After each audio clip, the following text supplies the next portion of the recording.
نحمده ونصلي ونسلم على رسوله النبي الكريم الأمين اما بعد فاعوذ بالله من الشيطان الرجيم بسم الله الرحمن الرحيم يا نساء النبي لستن كأحد من النساء صدق الله العظيم وصدق رسوله النبي الكريم الأمين مولاي صل وسلم دائما ابدا على حبيبك خير الخلق كلهم۔ محترم مکرم معزز ناظرین کرام، ARYQ TV پر شان امہات المومنین کے حسین پروگرام میں میں ہوں آپ کے میزبان قاری محمد یونس قادری۔ ارشاد ربانی ہے کہ یا نساء النبی لستن کأحد من النساء، فرمایا اے نبی کی ازواج مطہرات تم نہیں ہو دوسری عورتوں میں سے کسی کی مانند۔ یعنی اس کا معنی یہ ہے کہ جس طرح امام الانبیاء بے مثل بے مثال ہیں، حضور کی ازواج بھی بے مثل بے مثال ہیں۔ ناظرین کرام، دربار مصطفیٰ سجا ہے، نبوت کا چاند چمک رہا ہے، صحابہ آقا کی بارگاہ میں حاضر ہیں۔ ایک دیوانی مجذوب عورت سرکار کی بارگاہ میں آتی ہے اور پوچھتی ہے کہ تم میں محمد کون ہے صلی اللہ علیہ وسلم۔ صحابہ کہتے ہیں کوئی امتیازی جگہ نہیں تھی، درمیان میں بیٹھے ہوئے تھے میرے آقا، یہ بھی تربیت ہماری ہونی چاہیے۔ تو صحابہ نے کہا سب سے حسین و جمیل جو چہرہ جس سے نور نکل رہا ہے اسے ہی محمد کہتے ہیں۔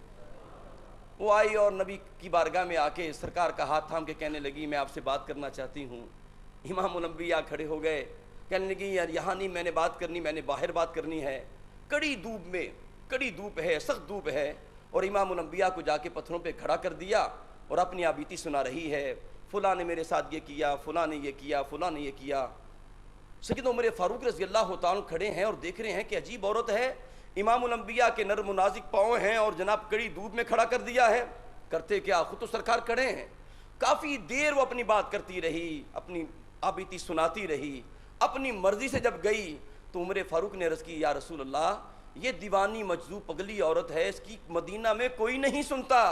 تو میرے آقا نے فرمایا عمر جس کی کوئی نہیں سنتا اس کی محمد سنتا ہے۔ ناظرین کرام، اب میں اس شخصیت کو دعوت دے رہا ہوں اور ام المومنین سیدہ جویریہ رضی اللہ تعالی عنہا کے حوالے سے گفتگو کریں گے، اور وہ شخصیت ادبی شخصیت ہے اور ایسی شخصیت کے الفاظ بھی ان کے سامنے ہاتھ باندھ کے کھڑے ہوتے ہیں۔ انتہائی محترم حضرت علامہ پروفیسر جناب رضا الدین صدیقی صاحب تشریف لائیں اور ملفوظات عالیہ سے نوازیں۔ نحمدہ و نصلی علی رسولہ الکریم، اما بعد فاعوذ باللہ من الشیطان الرجیم، بسم اللہ الرحمن الرحیم۔ حضور نبی محتشم محمد مصطفیٰ احمد مجتبیٰ صلی اللہ علیہ وسلم کی شخصیت پوری کائنات میں سب سے برگزیدہ شخصیت ہے اللہ کی مخلوقات میں۔ حضور انور صلی اللہ علیہ وآلہ وسلم کا عہد ہمایوں خیر القرون ہے،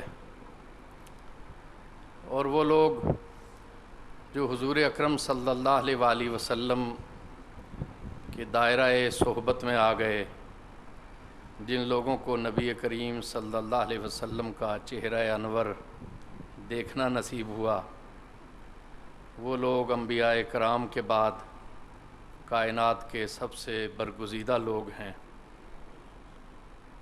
اور ان برگزیدہ لوگوں میں امہات المومنین کی مبارک شخصیتیں وہ ہیں جنہیں نبی کریم صلی اللہ علیہ وآلہ وسلم کے کاشانہ اقدس میں رہنے کا شرف حاصل ہوا۔ ایک حدیث پاک میں نبی کریم صلی اللہ علیہ وسلم کے یہ الفاظ موجود ہیں کہ حضور نے ارشاد فرمایا کہ میں نے اللہ رب العزت سے یہ دعا کی ہے کہ میرے گھر میں وہی خاتون میری زوجیت کا شرف لے کر آئے جسے اللہ رب العزت نے اپنی تقدیر میں اہل جنت میں سے لکھا ہے۔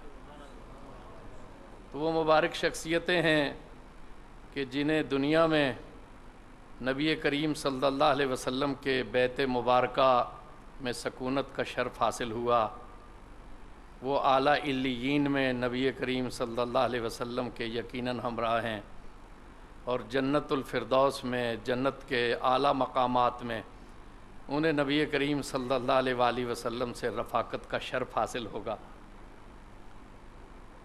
ان خوش نصیب ہستیوں میں ایک مبارک ہستی حضرت سیدہ جویریہ رضی اللہ تعالی عنہا کی ہے۔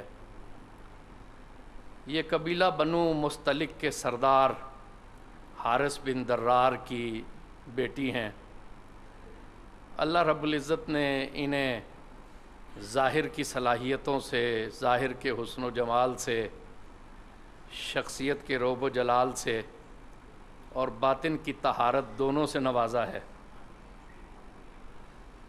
حضرت امام غزالی رحمۃ اللہ علیہ نے ایک بڑی لطیف بات ارشاد فرمائی ہے۔ انہوں نے ارشاد فرمایا کہ جسے اللہ تبارک و تعالی ظاہر کا جمال عطا کرتا ہے، یہ در حقیقت اشارہ ہے کہ اللہ نے اس کے باطن میں بھی حسن رکھا ہے، اور یہ روح کی تجلی اور پرتو کا حسر ہے کہ اللہ نے اس کے جسم کو بھی خوبصورت بنا دیا ہے۔ اب ایسے شخص کو چاہیے کہ وہ اپنے حسن کا غلط استعمال نہ کرے، بلکہ وہ اپنے ظاہر کو اپنی باطن کی طہارت کی دلیل قرار دے، اور وہ کوشش کرے کہ وہ روحانیت اور خیر اور حسن سیرت کے رستوں پر چلے۔ اگر ایسا شخص ان راستوں پر گامزن ہوگا تو دوسروں سے بہت آگے جائے گا، کیونکہ اللہ رب العزت نے اس کی روح کو لطیف اور حسین پیدا کیا ہے۔ حضرت جویریہ رضی اللہ عنہا کی شخصیت بھی ایک ایسی شخصیت ہے کہ جنہیں اللہ رب العزت نے ظاہر کی پاکیزگی اور جمال بھی عطا فرمایا، ایک ملکوتی تقدس ان کے وجود کے ساتھ ان کا ایک حوالہ بن گیا۔ بنو مستلق شروع میں اسلام کے پیغام سے سازگار نہیں تھے، بلکہ کفار مکہ سے ذہنی طور پہ زیادہ قریب تھے، اور سن 5 ہجری میں کفار کی انگیخت کی وجہ سے انہوں نے تیاری شروع کی کہ مدینہ منورہ پر حملہ کریں۔ نبی کریم صلی اللہ علیہ وآلہ وسلم ایک بیدار مغز قائد ہیں۔ حضور اپنے قرب و جوار میں ماحول اور حوالی میں ہونے والی سرگرمیوں پر نظر رکھتے ہیں۔ نبی محتشم صلی اللہ علیہ وسلم تک جب یہ اطلاع پہنچی تو آپ نے ان کی پیش قدمی اور یورش سے پہلے ایک لشکر جرار مرتب فرمایا، اور یہ طے کیا کہ وہ بنو مستلق کو ان کے عزائم پورا کرنے سے پہلے خود جو ہے وہ ان کو کمزور بنا دیں گے اور ان پر حملہ کریں گے۔ سن 5 ہجری میں یہ پیش قدمی شروع ہوئی۔ بنو مستلق ابھی تیاری تو کر رہے تھے، لیکن اتنے بڑے حملے کے لیے وہ ذہنی طور پر تیار نہ تھے۔ ان کے وہم و گمان میں یہ نہیں تھا کہ اس طرح مسلمان انہیں اچانک آ لیں گے۔ تو اس لشکر جرار کی پیش قدمی سے ان کا شیرازہ بکھر گیا، اور جسے جو سمجھ آئی، جس کا جس طرف بھی رخ ہوا وہ ہو گیا۔ حارث جو کہ جویریہ کے والد ہیں وہ کسی اور طرف نکل گئے، عبداللہ بن حارث جو ان کا بھائی ہے وہ کسی اور طرف فرار ہو گیا، اور ان کا خامد ابن صفوان اس حملے میں کام آ گیا۔ اب اس دور کے عرف کے مطابق، طریقے کے مطابق جو جنگی قیدی ہوئے، اور ان کی تعداد 600 کے قریب کہی جاتی ہے، انہیں مختلف صحابہ میں تقسیم کر دیا گیا، کسی کو غلام بنا کر، کسی کو کنیز بنا کر، اور حضرت جویریہ حضرت ثابت بن قیس رضی اللہ تعالی عنہ کے حصے میں آئیں۔ لیکن انہوں نے حضرت ثابت بن قیس رضی اللہ تعالی عنہ سے کہا کہ میں سردار زادی ہوں، اور مجھے یہ مناسب نہیں لگ رہا کہ میں کسی کی کنیز بن جاؤں اور میرے گلے میں کسی کی غلامی کا طوق ہو، تو تم مجھے زر مکاتبت میرے ساتھ طے کر دو اور مجھے آزاد کر دو۔ حضرت ثابت بن قیس رضی اللہ تعالیٰ عنہ حضور انور صلی اللہ علیہ وآلہ وسلم کے تربیت یافتہ ہیں، صحابہ کرام بھی ان نزاکتوں کو سمجھتے ہیں، اور وہ سمجھتے ہیں کہ ایسے فیصلے بہت دور رس اثرات کے حامل ہوا کرتے ہیں۔ انہوں نے اسے قبول فرما دیا۔ 9 اوقیہ سونا زر مکاتبت کے طور پہ طے ہوا۔ حضرت جویریہ اس ماحول میں کیسے اس رقم کو فراہم کرتی؟ انہیں خیال آیا کہ حضور رحمت للعالمین ہیں صلی اللہ علیہ وسلم، تو میں کیوں نہ حضور اکرم صلی اللہ علیہ وسلم کی خدمت اقدس میں ہی عرض کروں کہ وہ اس سلسلے میں میری اعانت فرمائیں۔ وہ نبی کریم صلی اللہ علیہ وسلم کی بارگاہ میں حاضر ہوئیں۔ حضور اکرم صلی اللہ علیہ وآلہ وسلم قلوب کی طہارتوں سے بہت واقف ہیں۔ جب حضرت جویریہ نے اپنا معاملہ حضور کی خدمت میں پیش کیا تو حضور نے ارشاد فرمایا کہ اگر یہ زر مکاتبت میں تمہاری طرف سے ادا کر دوں اور آپ آزاد ہو جائیں تو میں یہ تجویز پیش کرتا ہوں کہ آپ میرے نکاح میں آ جائیں۔ حضرت جویریہ نے اسے بڑی خوشی سے قبول فرما لیا اور حضرت جویریہ اس طرح آزاد بھی ہو گئیں اور نبی محتشم صلی اللہ علیہ وسلم کے حرم مقدس میں آنے کا انہیں شرف بھی حاصل ہو گیا۔ جب مدینہ منورہ واپس آئے ان کے اور تو پھر اس کا پہلا اثر یہ ہوا کہ صحابہ کرام نے جب یہ سنا کہ حضور اکرم صلی اللہ علیہ وسلم نے بنو مستلق کی شہزادی سے نکاح فرما لیا ہے تو انہوں نے کہا کہ جو لوگ حضور اکرم صلی اللہ علیہ وسلم کے رشتہ دار ہو گئے ہیں، جس قبیلے میں حضور نے نکاح فرما لیا ہے، ہمیں یہ زیب نہیں دیتا کہ ہم اس قبیلے کے کسی فرد کو غلام بنائیں۔ 600 قیدی صحابہ کرام نے فی الفور آزاد کر دیے۔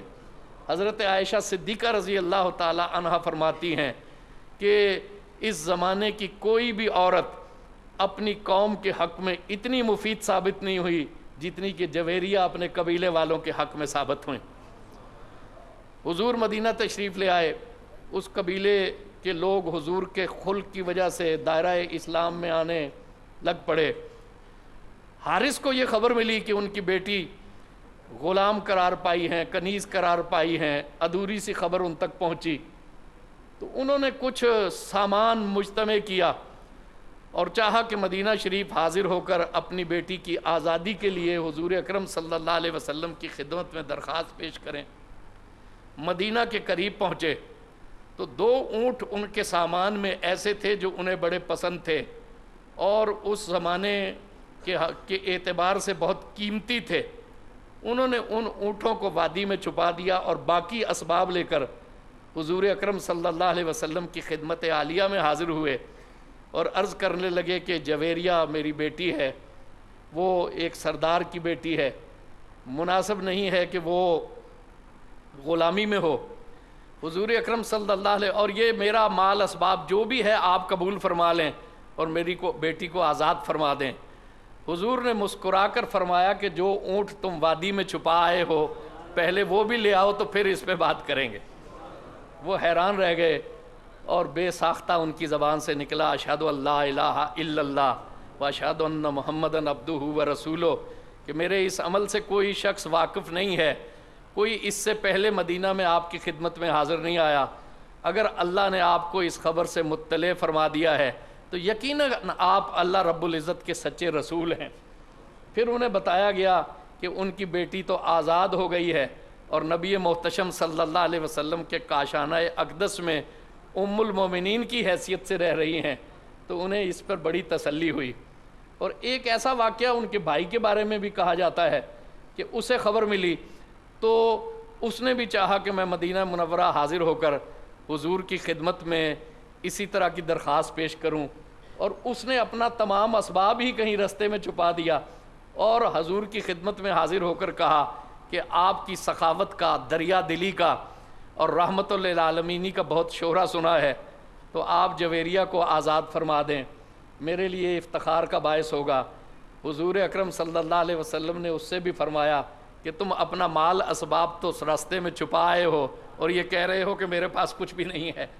تو نبی کریم صلی اللہ علیہ وآلہ وسلم کی اس اطلاع پر اسے بھی اللہ تبارک و تعالی نے قبول اسلام کا شرف عطا کیا۔ حضرت جویریہ حضور اکرم صلی اللہ علیہ وسلم کے کاشانہ اقدس میں رونق افروز ہو گئیں۔ ان کی طبیعت کا رجحان زہد کی طرف تھا، اتقاء کی طرف تھا۔ نبی کریم صلی اللہ علیہ وسلم فجر کے لیے مسجد میں تشریف لے جاتے تو دیکھتے کہ جویریہ مصلی پر بیٹھ کر اللہ اللہ کر رہی ہیں۔ حضور اکرم صلی اللہ علیہ وسلم اشراق تک وہاں بیٹھا کرتے تھے، پھر بسا اوقات آپ چاشت کے نوافل بھی ادا کرتے۔ اس کے بعد اکثر اوقات ایک دسترخوان مسجد نبوی میں دراز کیا جاتا، اصحاب صفہ کے ساتھ اور دیگر حاضر باش صحابہ اکرام کے ساتھ حضور اکرم صلی اللہ علیہ وسلم کھانا نوش جاں فرمایا کرتے۔ تو حضور اکرم صلی اللہ علیہ وسلم جب واپس تشریف لاتے تو حضرت جویریہ رضی اللہ تعالی عنہ کو اسی طرح مصلی پر ذکر و فکر اور تسبیح و مناجات میں مصروف پاتے۔ تو حضور اکرم صلی اللہ علیہ وسلم نے ایک بار انہیں کلمات مقدسہ بھی تلقین فرمائے کہ جتنی دیر سے تم مصلی پر عبادت کر رہی ہو، اگر یہ کلمات ادا کرو گی تو اللہ تمہیں اس کے برابر ثواب عطا فرمائے گا۔ ایک دن نبی محتشم صلی اللہ علیہ وسلم نے ان سے پوچھا کہ جمعے کا دن تھا کہ کیا آپ روزے سے ہیں؟ انہوں نے عرض کی کہ میں روزے سے ہوں۔ حضور نے فرمایا کہ کیا کل بھی آپ نے روزہ رکھا؟ انہوں نے عرض کیا کہ کل تو میں نے روزہ نہیں رکھا تھا۔ حضور نے فرمایا کہ کیا آئندہ کل رکھنے کا ارادہ ہے؟ انہوں نے فرمایا ابھی ایسا ارادہ نہیں ہے۔ تو حضور نے فرمایا کہ متصلاً دو روزے رکھا کرو، ایک روزہ نہ رکھو۔ اگر کل کے روزے کا ارادہ نہیں ہے تو اسے بھی افطار کر لو۔ یہ کوئی وجوبی حکم نہیں ہے، لیکن ارباب عزیمت کا رستہ اور ہوتا ہے، ارباب رخصت کا رستہ اور ہوتا ہے۔ حضور اکرم صلی اللہ علیہ وسلم اپنے قریب رہنے والوں کو زہد، اتقاء اور عزیمت کے اعلیٰ مقام پر دیکھنا چاہتے ہیں۔ حضور اکرم صلی اللہ علیہ وسلم کی ازواج مطہرات دین کا ایک بہت بڑا حصہ ہم تک ان کی روایتوں کے ذریعے سے پہنچا۔ حضرت جویریہ بھی وہ عالی مرتبت خاتون ہیں، ہماری ایسی ماں ہیں کہ عبداللہ بن عمر اور عبداللہ بن عباس جیسے عالی مرتبت محدثین بھی ان سے روایت کرتے ہیں۔ اس طرح ان کے زمانے کے لوگوں کو، ان کے قبیلے کے لوگوں کو بھی ان سے فائدہ ہوا، اور قیامت تک ان کا فیضان امت میں جاری ہو ساری ہے۔ اللہ رب العزت ہمیں ایسی شخصیات کے اسوہ کاملہ پر عمل کی توفیق عطا فرمائے۔